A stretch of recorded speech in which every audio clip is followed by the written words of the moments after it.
Poshan B పడాయి B అంశంపై అంగన్వాడీ కార్యకర్తలకు మండల కేంద్రమైన రేణిగుంట ప్రభుత్వ బాలికల ఉన్నత పాఠశాలలో రేణిగుంట సిడిపిఓ కృష్ణా మంజరి ఆధ్వర్యంలో అంగన్వాడీ కార్యకర్తలు శిక్షణ కార్యక్రమం 3 రోజుల్లో శిక్షణ తరగతులు నిర్వహించారు. ఈ సందర్భంగా అంగన్వాడీ సూపర్వైజర్ హేమావతి మాట్లాడుతూ రక్తహీనతకు గురవుతున్న పిల్లలపై దృష్టి సారించి క్షేత్రస్థాయిలో వైద్య సిబ్బందికి సమాచారం ఇవ్వాలన్నారు. కిశోర బాలికలు వారి తల్లులకు ఆరోగ్య సూత్రాలపై అవగాహన పెంచాలని కోరారు. ఈ కార్యక్రమంలో అంగన్వాడీ కార్యకర్తలు పాల్గొన్నారు. ప్రతి నెల కూడా 2 ఈవెంట్స్ అనేది మనం చేస్తాము. దాంట్లో 5 కార్యక్రమాలు ఉంటాయి.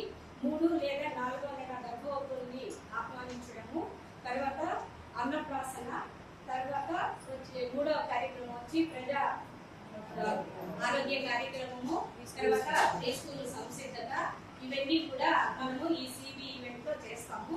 ఈ అన్నప్రాసన చేసేటప్పుడు పిల్లలు 6 నెలల వరకు కేవలం 13, 14, 15 రోజుల్లో మాకు ఇక్కడ జడ్పీ గర్ల్స్ స్కూల్ అని రేణిగుంటలో ఈ 3 రోజులు అంగన్వాడీ కేంద్రంలోని మండలంలోని అందరి అంగన్వాడీ కార్యకర్తలకి అందరికీ కూడా ఇక్కడ ట్రైనింగ్ ఇవ్వడం జరిగింది. పోషణ బి పోషణ పడాయి అనే కార్యక్రమంలో భాగంగా ఆధారశీల, ముఖ్యంగా నవచేతన కార్యక్రమం గురించి వీళ్ళందరికీ కూడా శిక్షణ ఇచ్చాము. దానిలో ఆధారశీల అంటే 3 నుంచి 6 సంవత్సరాల పిల్లలు ఎవరైతే ఉన్నారో వాళ్ళకందరికీ సంబంధించి అంగన్వాడీ కేంద్రాల్లో వీళ్ళు వెళ్ళి అక్కడ తల్లులకి తర్వాత పిల్లలకి కూడా ఆ పిల్లలు శాము మ్యాము ఎస్సీడబ్ల్యూ పిల్లలు ఎవరైతే ఉన్నారో వాళ్ళందరినీ కూడా గుర్తించి వాళ్ళందరినీ కూడా ఇంప్రూవ్మెంట్ చేయడానికి ఎలా నవచైతన్య అనే కార్యక్రమం కూడా ఈ పోషణ పడాయిలో కూడా భాగంగా నవచేతన కూడా ఇవ్వడం జరిగింది.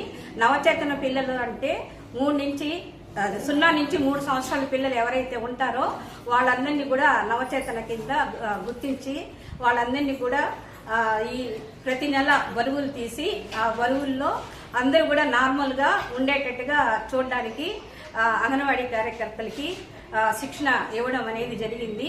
3 నుంచి 6 సంవత్సరాల పిల్లల్లో ప్రీ స్కూల్ యాక్టివిటీస్ ఎలా చేయించాలి అనేది, తర్వాత ప్రతి నెలలో కూడా విహెచ్ఎండి 1, విహెచ్ఎండి 2 కార్యక్రమాలు చేస్తారు.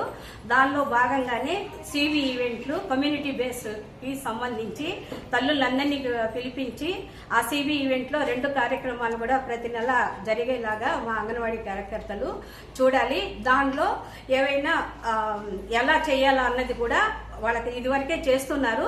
కానీ కొత్తగా వాళ్ళకందరికీ కూడా ఈ ట్రైనింగ్లో నేర్పించి వాళ్ళందరూ కూడా లబ్ధిదారులకి ఈ పథకాలన్నీ కూడా వర్తించేలాగా చైతన్యవంతుల్ని ఈ 3 రోజుల్లో చేశామని అనుకుంటూ సెలవు తీసుకుంటున్నాను.